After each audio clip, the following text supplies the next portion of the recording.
Hola, al iniciar este análisis de hoy, vamos a sumergirnos en una perspectiva estratégica que es, francamente, fascinante. Como expertos en estrategia militar y relaciones internacionales, a menudo el foco se pone en los líderes políticos, en las ideologías de turno o en la tecnología militar más puntera. Pero ¿qué pasaría si la topografía de la Tierra, las montañas y los ríos, fuera en realidad la prisión absoluta que dicta cada movimiento en el tablero mundial? Hoy vamos a decodificar juntos este mapa. Para arrancar, resulta súper interesante plantear una pregunta que es verdaderamente provocadora. ¿Por qué Dios no puso montañas en Ucrania? Se comenta en círculos de inteligencia que Vladimir Putin podría irse a dormir dándole vueltas a este mismo dilema. Y es que esto expone una verdad táctica fundamental. Los líderes mundiales son literalmente prisioneros del terreno físico de sus propias naciones.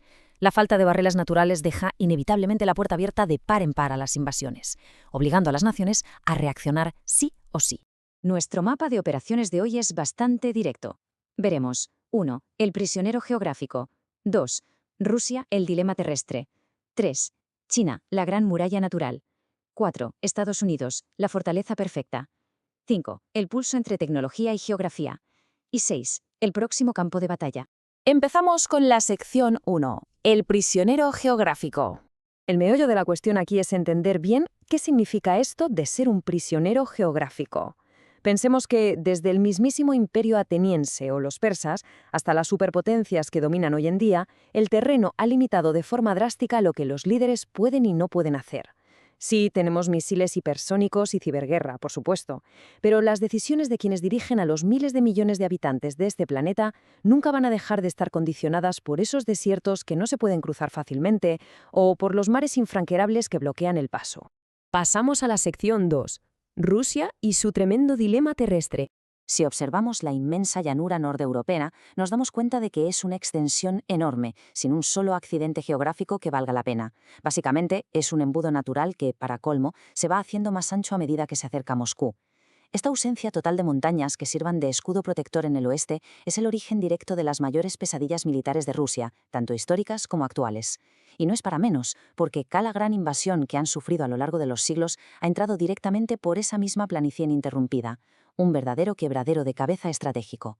Y para ilustrar que esta estrategia viene de muy lejos, nada mejor que recordar las palabras de Pedro el Grande allá por 1725, cuando ya pedía acercarse todo lo posible a Constantinopla y avanzar hacia la India.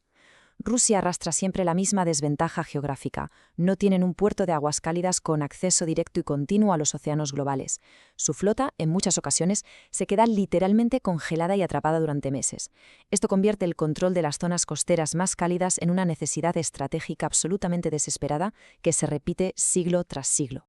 Por lo tanto, las decisiones que se toman en el Kremlin no salen de la nada. Esos imperativos rusos y sus movimientos militares, como por ejemplo en la anexión de Crimea, son, desde un punto de vista analítico, respuestas previsibles a estas vulnerabilidades geográficas que no desaparecen. Al no tener una seguridad topográfica natural, a Moscú no le queda otra que tirar de su inmensa profundidad estratégica, de su arsenal nuclear y de sus gigantescos recursos energéticos para intentar mantener a raya a las alianzas occidentales y blindar su perímetro. Vamos con la sección 3. China y su gran muralla natural. Si analizamos cómo se defendía China en el pasado frente a sus necesidades actuales, vemos un cambio de paradigma brutal. En la antigüedad, la imponente cordillera del Himalaya funcionaba como la barrera defensiva definitiva contra cualquier invasión terrestre, creando un aislamiento casi perfecto entre China e India. Pero hoy la película es distinta. Con las fronteras terrestres prácticamente aseguradas y una población gigantesca que devora energía y necesita comerciar a niveles industriales, esa misma contención física que antes protegía, ahora empuja inevitablemente a buscar rutas de expansión hacia el mar. Y la materialización táctica de esta necesidad se ve a simple vista. Estando rodeada por tierra, China necesita sí o sí una armada de aguas azules, es decir, una flota capaz de operar a escala global.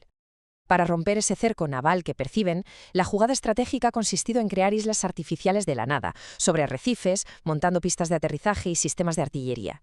Es un movimiento de manual puro y duro para intentar establecer un dominio aéreo y marítimo en todo el Pacífico.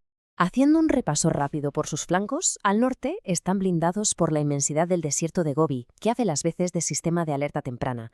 Al sur tienen una selva montañosa impenetrable. Al oeste, el techo del mundo, el Himalaya. Teniendo estas fronteras terrestres tan férreamente cerradas por obra y gracia de la naturaleza, la brújula estratégica china solo puede apuntar hacia una dirección, el este. El Océano Pacífico es su única vía de escape viable y la autopista crítica para alcanzar la hegemonía comercial. Sección 4. Estados Unidos, la fortaleza perfecta. Gran parte del éxito geopolítico de Estados Unidos se explica simplemente mirando el mapa. Tienen lo que cualquier estratega consideraría la fortaleza natural soñada. Hablamos de océanos gigantescos que los aíslan de las potencias rivales en Europa y Asia, un desierto inmenso al sur y el implacable escudo rocoso canadiense al norte. Cualquier ejército hostil que intentara una invasión terrestre se daría de bruces con unas líneas de suministro imposibles de mantener mucho antes de llegar a ninguna ciudad importante. Es la máxima expresión de la profundidad estratégica.